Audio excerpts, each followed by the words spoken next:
komitmen Kang Deddy Mulyadi dalam menata Jawa Barat antara kebijakan pajak, infrastruktur, dan spirit Siliwangi. Apa yang terjadi hari ini? Logikanya sederhana. Pemda punya tagihan di penunggak pajak hampir 30 triliun. Apakah itu akan terbayar? Tidak. Karena orang tidak akan membayar. Kenapa? Wis gede hutangnya. 10, akhirnya 700. Yang 750 nggak akan dapat. Yang 10 juta hilang. Saya lebih baik memilih 750 daripada 10 juta. 750 dalam kenyataan, 10 juta dalam impian. Benar kan? Jawa Barat, sebagai salah satu provinsi dengan populasi terbesar di Indonesia, memiliki berbagai tantangan dalam hal tata kelola pemerintahan, infrastruktur, dan kesejahteraan masyarakat dalam beberapa tahun terakhir. Berbagai upaya telah dilakukan oleh pemerintah daerah guna meningkatkan pendapatan asli daerah, mengatasi defisit anggaran, dan membangun kesadaran publik terhadap pentingnya kontribusi pajak. Salah satu tantangan besar yang dihadapi adalah tunggakan pajak yang mencapai hampir 30 triliun rupiah. Logikanya sederhana, masyarakat enggan membayar pajak karena beban hutang yang sudah terlalu besar dalam konteks ini. Pemimpin daerah dituntut untuk mencari solusi inovatif guna meningkatkan pendapatan daerah. Salah satu prediksi yang muncul adalah peningkatan pendapatan pajak hingga 50% dari total target 12 triliun rupiah. Hal ini menjadi fokus utama karena defisit anggaran yang dialami oleh banyak kota dan kabupaten di Jawa Barat sangatlah akut untuk itu. Bagi hasil pajak kendaraan bermotor harus segera diumumkan sebagai salah satu strategi peningkatan pendapatan. Pentingnya transparansi dalam pengelolaan pajak juga menjadi faktor utama dalam membangun kepercayaan publik. Salah satu kebijakan konkret yang diambil adalah memastikan bahwa 100% dana bagi hasil pajak digunakan untuk pembangunan jalan, bahkan anggaran provinsi yang sebelumnya hanya 600 miliar rupiah telah dialokasikan ulang menjadi 2,4 triliun rupiah demi memperbaiki infrastruktur jalan. Untuk mendukung komitmen tersebut, penghematan anggaran dilakukan dengan cara mengurangi perjalanan dinas, membatasi pengadaan barang baru seperti mobil dinas, serta memastikan bahwa setiap rupiah digunakan untuk kepentingan masyarakat. Kebijakan ini mulai membuahkan hasil, terlihat dari meningkatnya kepercayaan publik terhadap sistem layanan seperti Samsat dahulu. Masyarakat sering mengeluhkan layanan yang lambat dan berbelit-belit, namun kini perubahan yang signifikan mulai dirasakan. Momentum ini harus dijaga agar kepercayaan masyarakat terhadap pemerintah terus meningkat. Bagi hasil pajak adalah untuk jalan, tidak boleh untuk yang lain. Saya bikin surat 100% untuk jalan, 100% untuk jalan. Saya bikin kebijakan, saya umumkan, dan saya perlihatkan hari ini dalam pergeseran anggaran provinsi dari 600 miliar ke 2,4 triliun ini komitmen. Dan saya memulai itu. Saya nggak perjalanan luar negeri. Perjalanan dinas saya potong setengahnya. Baju dinas saya nggak usah ada.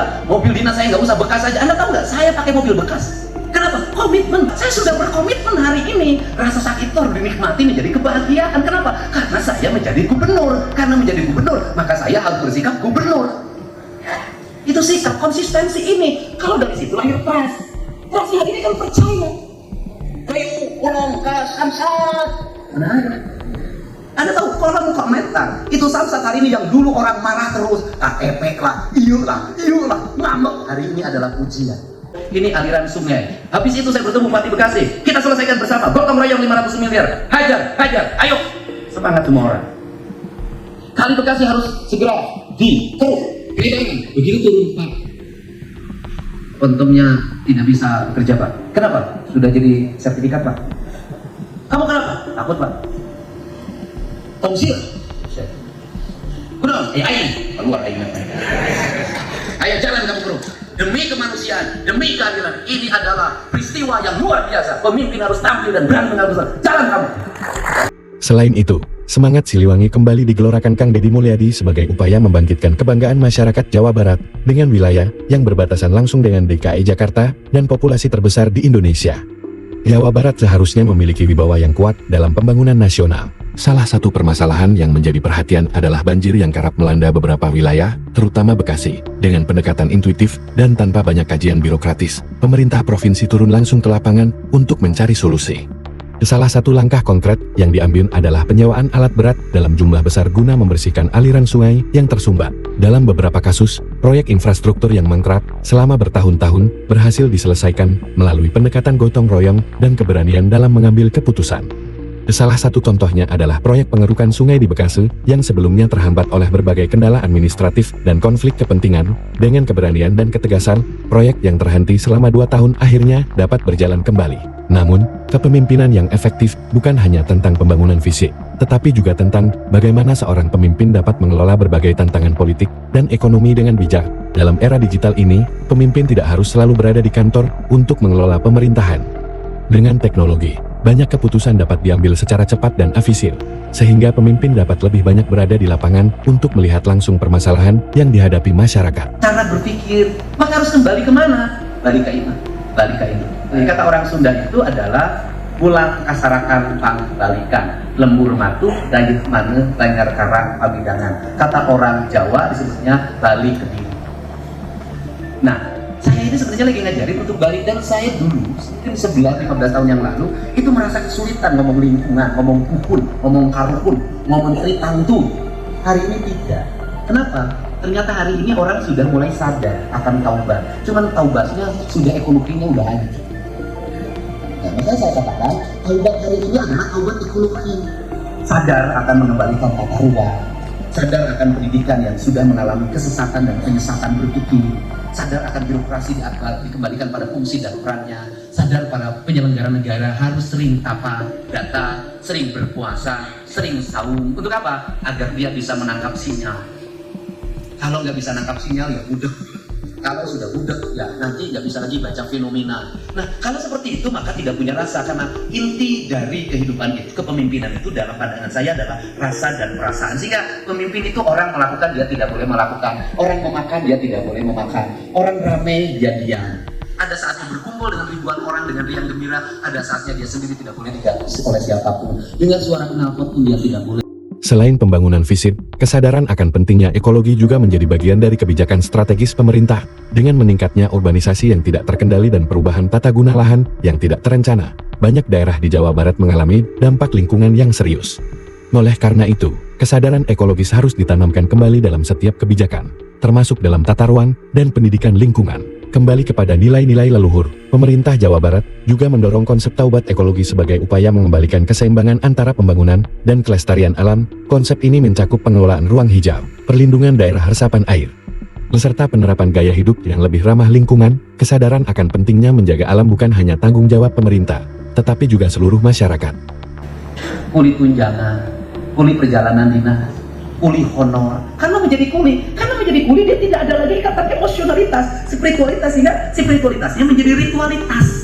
Karena menjadi ritualitas menjadi rutinitas. Karena menjadi rutinitas dia menjadi rutin upacara, rutin itu, rutin ini, sehingga nggak ada spiritualitas. Kalau saya sih memandang ruang upacara itu ruang spiritualitas. Kenapa saya tidak mau apel sampai hari ini? Karena kalau setiap hari nggak ada spiritualitasnya, yang ada rutinitas.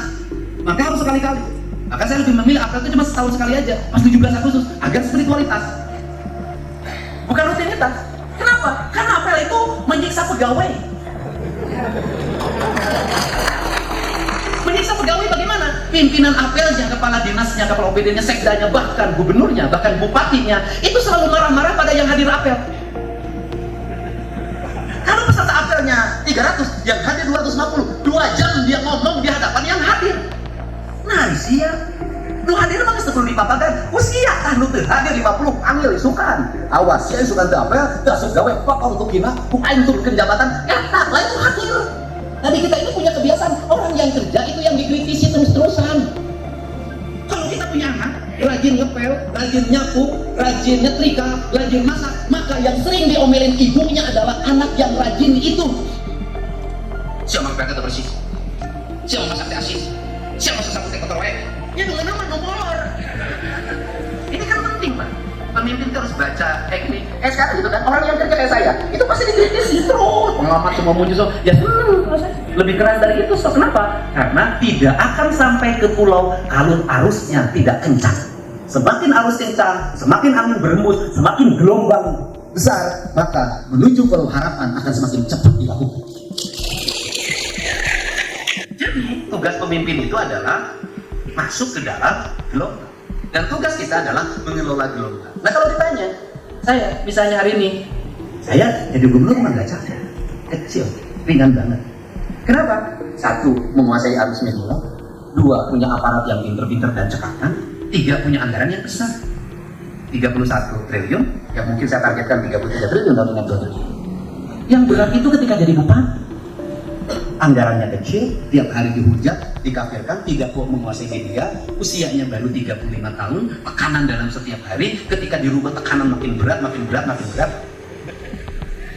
Dan bagi saya, justru itulah perjalanan saya yang bisa dilewati.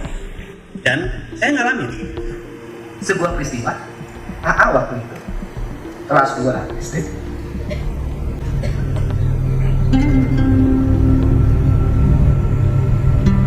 Aku nanti ke saya bos tinggal pergi. Kemudian dia mengatakan, saya mau dibunuh. Dan saya paham psikologi awal itu lahir kebencian pada kelompok tertentu. Bencinya hanya luar biasa. Kenapa? Karena ayahnya terus menerus diancam. Dan saya mengatakan, sadar ini adalah cara untuk melewati itu. Dan bisa melewati masa sulit itu dengan baik. Jadi Allah itu hidup dalam trauma psikologi yang berat, yaitu mengalami tekanan lihat ayahnya dicaci maki, dihina, dilemparin pakai batu, melihat rumah dinasnya dilemparin pakai batu.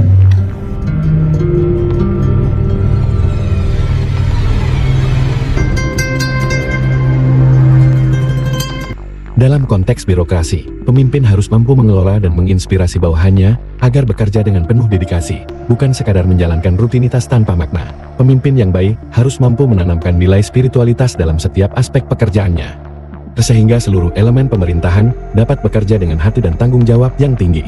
Jawa Barat sebagai provinsi strategis di Indonesia memiliki peran penting dalam menentukan arah kebijakan nasional dengan jumlah penduduk yang besar. Setiap kebijakan yang diambil di Jawa Barat akan berdampak secara luas terhadap kondisi sosial dan ekonomi nasional. Oleh karena itu, kepemimpinan yang kuat, konsisten, dan memiliki visi yang jelas sangat dibutuhkan untuk memastikan bahwa provinsi ini dapat terus berkembang dan memberikan kontribusi maksimal bagi Indonesia. Saatnya Jawa Barat bangkit, menata diri, dan menatap masa depan dengan optimisme. Dengan kepemimpinan yang berani, transparan, dan berpihak pada rakyat, provinsi ini dapat menjadi motor penggerak pembangunan nasional. Keberhasilan ini bukan hanya tanggung jawab pemerintah, tetapi juga seluruh elemen masyarakat yang harus bersatu dalam semangat gotong royong untuk mencapai kesejahteraan bersama. Kang Deddy ini merupakan pejabat yang bisa menunjukkan keberanian dan jarang ditemui di era saat ini. Sikapnya yang tegas, konsisten, dan berorientasi pada aksi nyata adalah hal yang patut diapresiasi. Namun, ada beberapa tantangan yang tetap perlu diperhatikan. Mampukah kebijakan-kebijakan ini bertahan dalam jangka panjang? Apakah komitmen ini bisa diterapkan di seluruh jajaran pemerintahan, atau hanya menjadi upaya individual? Yang lebih penting, bagaimana memastikan masyarakat juga ikut berkontribusi dan tidak hanya menunggu perubahan datang dari atas? Yang jelas, jika konsistensi ini benar-benar terjaga, bukan tidak mungkin ini akan menjadi momentum perubahan besar bagi daerah yang dipimpinnya. Tapi, kita semua tahu, politik itu dinamis. Komitmen hari ini bisa berubah seiring waktu dan kepentingan. Jadi, mari kita pantau terus bagaimana perjalanan kebijakan ini ke depannya. Bagaimana menurut sobat?